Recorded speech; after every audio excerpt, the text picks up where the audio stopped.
ஆத்ம நண்பர்கள் அனைவருக்கும் அன்பான வணக்கம். நம்முடைய ஆத்ம ஞானமயம் யூடியூப் சேனலில் தொடர்ந்து பல பதிவுகளை பார்த்துட்டு இருக்கிறோம். இன்னைக்கு நாம் பார்க்க போகிறது 6 படை வீட்டு கந்த சஷ்டி கவசத்தில் 4வது படை வீட்டினுடைய கவசத்தை பற்றி. கந்த சஷ்டி கவசம் ஒவ்வொரு படை வீட்டிற்கும் தனித்துவமான தன்மையோடு பாலன் தேவராய சுவாமிகள் நமக்கு அருளி செய்திருக்கின்றார். அந்த வகையில் 4வது படை வீடாக விளங்கக்கூடியதுன்னா எல்லாருக்கும் தெரியும், சுவாமி மலை. தகப்பன் சுவாமி அப்படிங்கிற பெயர் பெற்ற எம்பெருமானாக விளங்கக்கூடிய குருமலை. அந்த குருமலையில் எம்பெருமான் சுவாமிநாதன் அப்படிங்கிற தனிப்பெரும் சிறப்போடு ஆட்சி புரிந்து வருகின்றார். மலை அப்படின்னாலே முருகனுக்கு ரொம்ப பிடிச்சமான இடம். குன்றிருக்கும் இடமெல்லாம் குமரன் இருக்கும் இடம் அப்படின்னு ரொம்ப சௌகரியமாக மலை மேலே ஏறி அமர்ந்துடுறார். அந்த மலையில் இருக்கக்கூடிய முருகனுக்கு ஒவ்வொரு ஆலயத்திற்கும் தகுந்தாற் போல ஒவ்வொரு வகையான அருள் அப்படிங்கிறது அமைந்திருக்கு. பழனி முருகனை பற்றி நம்ம போன பதிவில் பார்த்தோம். இந்த முருகனும் பார்த்தீங்க அப்படின்னு சொன்னால் மலை மேலே தான் இருக்கிறாரு. ஆனால் சின்ன மலை 60 படி தான். ஏறி போனோம் அப்படின்னா அந்த முருகனை ரொம்ப அழகாக நாம் தரிசனம் பண்ண முடியும். இந்த 60 படிகள் அப்படிங்கிறது தமிழ் ஆண்டினுடைய 60 வருடங்களை கணக்கிடக்கூடியதாக நம்முடைய பெரியவர்கள் அமைச்சிருக்கிறாங்க. இந்த சிறு குன்றின் மீது எழுந்தருளி இருக்கக்கூடிய இந்த முருகப்பெருமான் ரொம்ப அழகான முருகன் அப்படின்னே சொல்லலாம். எல்லா முருகனுமே அழகுதான். இந்த முருகனுக்கு தனிப்பெரும் அழகு என்ன அப்படின்னு பார்த்தீங்கன்னா ஆஜானுபானுவான ரூபத்தை உடையவர் அப்படின்னே சொல்லலாம்.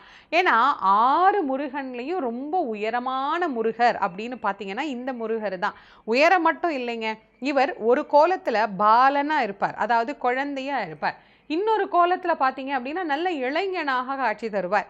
இன்னொரு கோலத்தில் பார்த்தீங்கன்னா ரொம்ப முதியவரை போல காட்சி தருவார். அவர் 3மாகி வந்தவர் தானே. அதனால் அந்த 3 கோலத்தையும் இந்த ஆலயத்தில் நம்மால் தரிசனம் பண்ண முடியும் அப்படிங்கிறதே ஒரு ஆச்சரியமான விஷயம்தான்.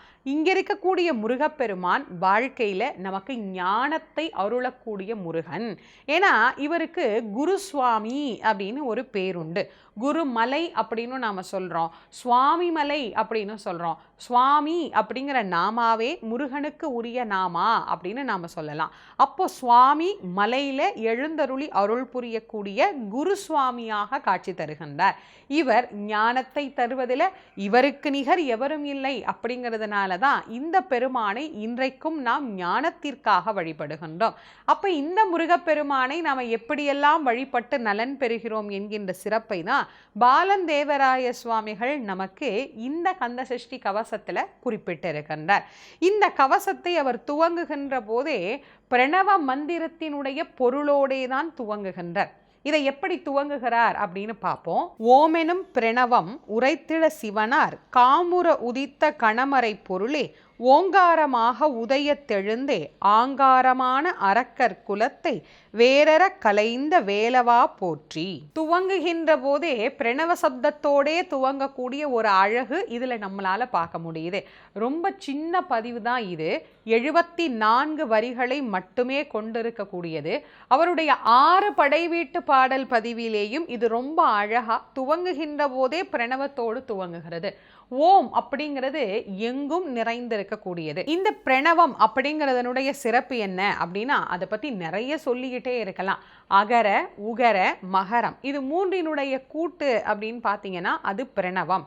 பிரா அப்படின்னா விசேஷமான, நவம் அப்படின்னா புதுமையான அப்படின்னு அர்த்தம். புதுமையான விசேஷமான பல பல ஆற்றல்களை நமக்குள் உண்டாக்கி தருகின்ற மந்திரம். அதனாலே இதற்கு பிரணவ மந்திரம் அப்படின்னு பேரு.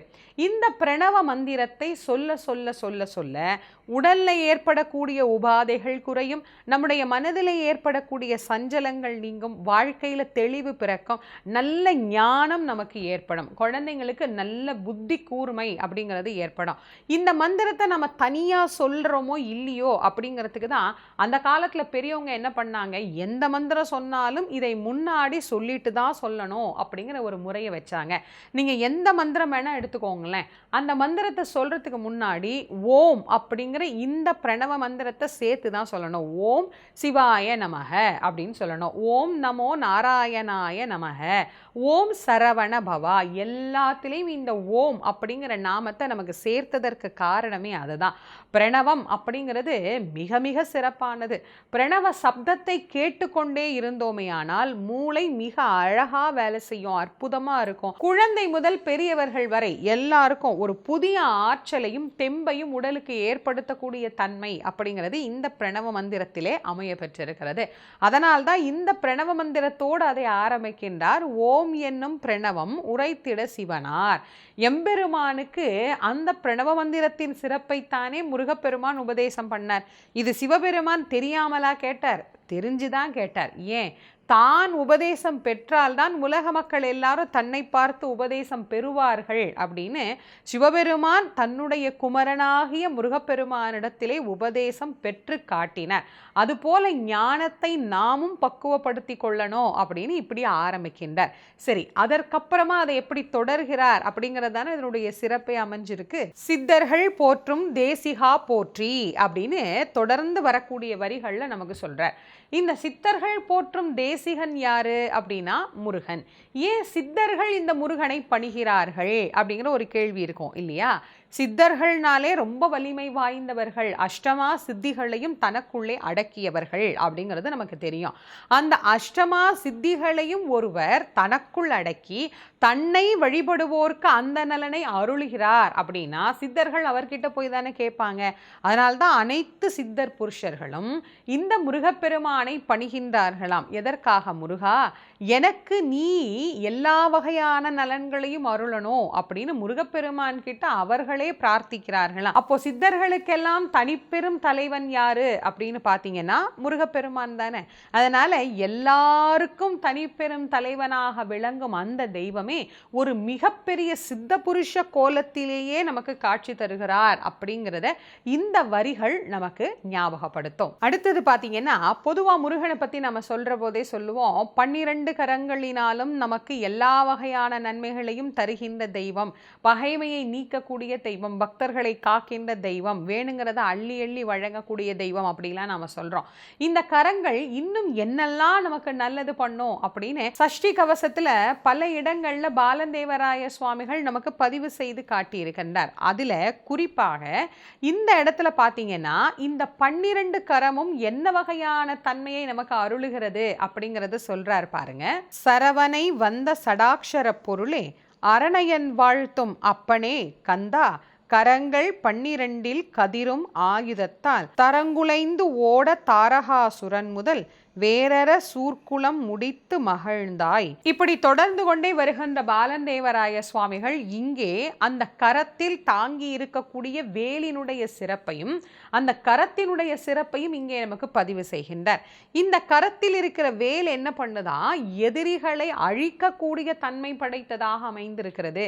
இது 2 வகையான எதிரிகளையும் அழிக்கும். ஒன்று வெளியில் இருக்கிற எதிரிகளையும் அழிக்கும், அடுத்து நமக்குள்ள இருக்கக்கூடிய எதிரிகளையும் அழிக்கக்கூடிய தன்மை அப்படிங்கிறது இந்த வேலுக்கு உண்டு. அதனால்தான் வேல் ஞானத்தினுடைய அடையாளமாக நமக்கு சொல்லப்பட்டது. அப்படி பக்தர்களை காக்கின்ற கரமே பக்தருக்கு துன்பம் செய்யக்கூடிய எதிரிகளை அழிக்கும் தன்மை படைத்ததாகவும் அமைந்திருக்குது அப்படிங்கிற ஒரு நம்பிக்கையை இந்த வரிகள் நமக்கு உணர்த்துகிறது. அடுத்ததா பாத்தீங்கன்னா இறைவனை நாம் அடைவதற்கு உண்டான வழிகள் என்ன அப்படின்னு எடுத்தா சைவ சித்தாந்தத்திலிருந்து பல இடங்கள்ல நமக்கு காட்டக்கூடிய வழிகள் ஒரு 4: சரியை, கிரியை, யோகம், ஞானம் அப்படின்னு சொல்லக்கூடிய 4 வகைகள். இந்த 4 மார்க்கத்தையும் தன்னுடைய பாடல்ல பாலதேவராய சுவாமிகள் காட்டி இருக்கிறார் அப்படின்னே சொல்லலாம். அது எங்க நமக்கு சொல்லி இருக்கிறார் பாருங்க.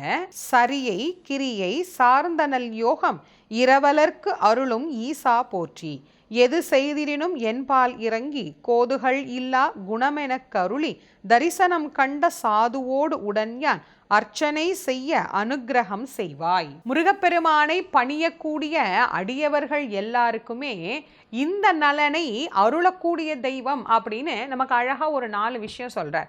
சரியை, கிரியை, சார்ந்த நல் யோகம், அதோடு சேர்ந்து வரக்கூடிய ஞானம், யோகம் என்று சொல்லக்கூடிய இந்த 4 வகையான தன்மைகளையும் அருளும் தெய்வமாக விளங்குகிறார். அப்ப இறைவனை அடையணும்னு அதுக்கு உண்டான படிகள் நமக்கு வேணுமே. அந்த படிகளையும் யார் அமைச்சு தர்றா? இறைவன் தான் அமைத்து தருகிறார். அதையும் குறிப்பாக முருகப்பெருமான் இது அத்தனை நலன்களையும் நமக்கு தருகின்றார் அப்படின்னாலே அவரை வழிபடுகின்றவர்களுக்கு அது கிடைக்கும் அப்படின்னு தானே அர்த்தம். அப்போ சரியா மார்க்கம், கிரியா மார்க்கம், யோக மார்க்கம், ஞான மார்க்கம் என்று சொல்லக்கூடிய 4 வகையான மார்க்கங்கள்ல எதிலே நாம் பயணப்பட்டாலும் அதிலே நம் கைப்பிடித்து நம்மை அழைத்து கொண்டு வந்து கரை சேர்க்கக்கூடிய வேலையை முருகப்பெருமானுடைய அருள் நமக்கு செய்கிறது அப்படிங்கிற பரிபூரணமான நம்பிக்கை நமக்கு கிடைக்கும்.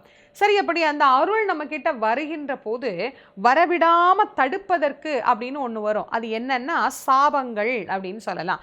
இந்த சாபங்களை பத்தி சொல்ற போதே பல பேருக்கு தெரிஞ்சிருக்கும். அடியேன் ஏற்கனவே இந்த சாபங்களை பத்தி 2 பதிவு கொடுத்திருக்கேன். எத்தனை வகையான சாபம்? 13 வகையான சாபங்கள் நமக்கு சொல்லப்பட்டிருக்கு. அந்த சாபங்கள் எப்படி வரும், அதிலிருந்து தலைமுறையாக அவை தொடர்ந்து வருகிற போது அதை போக்குவதற்கான வழிமுறைகள் என்ன, வழிபாடுகள் என்ன அப்படிங்கிறத பத்தி எல்லாம் நம்ம பார்த்தோம்.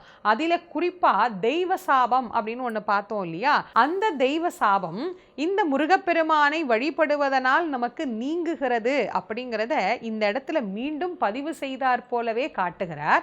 அதை பாருங்க. திட்டு முறைகள் தெய்வத சாபம், குட்டம் சோம்பல் கொடிய வாந்தியும், கட்டிலா கண்ணோய் கண்ணேறு முதலா வெட்டு காயம் வெவ்விடம் அனைத்தும். எல்லா சஷ்டி கவசத்திலையும் இந்த உடம்பை காப்பாற்றக்கூடிய விஷயத்தை அவர் சொல்லிக்கிட்டே தான் வருவார். அப்படி சொல்லி கொண்டு வருவதற்கு ஆரம்பமாக தெய்வத சாபம் அப்படின்னு சொல்லி நமக்கு பல தலைமுறையாக தொடர்ந்து கொண்டிருந்தாலும் அதை நீக்கக்கூடிய நலனை அருளுகின்ற தெய்வமாக இந்த கந்த கடவுள் விளங்குகிறார் அப்படிங்கிறத நமக்கு பதிவு செய்திருக்கிறார். அதனால சாபங்களை போக்கக்கூடிய தெய்வமாகவும் முருகன் இருக்கிறார் அப்படிங்கிற இந்த விஷயத்தை நாம தெளிவா ஞாபகத்துல வச்சுக்கணும். நிறைவா இறைவனது திருநாமத்தை சொல்லி நாம திருநீர் அணிந்தோம் அப்படின்னா நமக்கு நோய் வராது. அடியேன் பல பதிவுகளில் இந்த விஷயத்தை ரொம்ப அழுத்தம் திருத்தமாக சொல்கிறேன். அன்றாடம் திருநீர் வைக்கணும், அன்றாடம் குங்குமம் வைக்கணும், அன்றாடம் இறைவனை வழிபடணும், இறைவனது நாமத்தை சொல்லணும், சொல்லாமல் இருக்கக்கூடாது அப்படின்னு இதை தன்னுடைய பாடல்ல ரொம்ப அழகா பாலந்தேவராய சுவாமிகள் பதிவு பண்ணியிருக்கிறார். உன்னுடை நாமம் ஓதியே நீரிட கண்ணலொன்றதனில் கலைந்திட கருணை செய்வதுடன் கடனே செந்தில் நாயகனே தெய்வ நாயகனே தீரனே சரணம். நிறைவு செய்கின்ற போது மிக தெளிவாக சொல்லி நமக்கு நிறைவு செய்கின்றார். முருகப்பெருமானுடைய நாமத்தை சொல்லி நீர் அணிந்து வழிபடுவோர்க்கு மேற் சொன்ன அனைத்து நலன்களும் நமக்கு கிடைக்கிறது அப்படின்னு. அப்போ நாம ஒரு பதிகத்தை எடுத்துக்கொண்டால் இல்லை கந்தசஷ்டி கவசத்தினுடைய ஒரு பாடலை எடுத்துக்கொள்ளுகின்ற போது அதனுடைய பலனனைத்தும் நமக்கு இதன் மூலமாக கிடைக்கிறது அப்படிங்கிறத தெரிந்து கொண்டு அதை நாம் படித்தோம் அப்படின்னா மேலும் பல நலன்கள் நமக்கு கண்டிப்பாக கிடைக்கும். அப்போ இந்த கந்தசஷ்டி கவசம் ஞானத்தையும் நல்ல மனப்பாட சக்தியையும் நமக்கு பெற்றுத்தரும். குழந்தைகளுக்கு படிக்கிறதுக்கு ரொம்ப எளிமையானது. 74 வரிகள் தான், சீக்கிரமாக படிச்சிடலாம். அதனால் குழந்தைங்களுக்கு ரொம்ப பெருசாக இருக்குமே அப்படின்னு யோசிக்க வேண்டாம். கல்வியில் வளர்ச்சி அடைவதற்கும் நல்ல ஞாபக சக்தி, பிள்ளைங்களுக்கு இப்போ பிரச்சனையே படிக்கிறோம் ஆனால் மறந்துடுது அப்படிங்கிறது தானே. அதனால் நல்ல ஞாபக சக்தியை தரக்கூடிய இந்த சுவாமிமலை கந்தசஷ்டி கவசத்தை பாராயணம் பண்ண எல்லா வகையான நலன்களும் கிடைக்கும். சரி, குழந்தைக்கு தானே சொன்னீங்க, பெரியவங்க படிக்கலாமா அப்படின்னா கல்வி வேணுங்கிறவங்களுக்கு கல்வி, ஞானம் வேணுங்கிறவங்களுக்கு ஞான நலனையும் அருளும் தெய்வம் அந்த முருகப்பெருமான் தானே. அதனால் அந்த முருகப்பெருமானை எல்லா வயதினருமே வழிபட்டு மகிழலாம். இது போன்ற பல நல்ல பதிவுகளை தொடர்ந்து அறிந்து கொள்வதற்கு நம்முடைய ஆத்ம ஞானமயம் யூடியூப் சேனலை சப்ஸ்கிரைப் பண்ணுங்க. உற்றார் உறவினர் நண்பர்கள் எல்லோரோடும் இந்த மாதிரி பதிவுகளை பகிர்ந்து கொள்ளுங்க. மீண்டும் மற்றும் ஒரு சிறப்பான பதிவில் உங்கள் அனைவரையும் சந்திக்கும் வரை உங்கள் அனைவருக்கும் நன்றியும் வணக்கமும் கூறி விடை பெறுவது திருமுருகவள்ளல் வாரியார் சுவாமிகளின் மாணவி தேசமங்கேற்கரசி. நன்றி, வணக்கம்.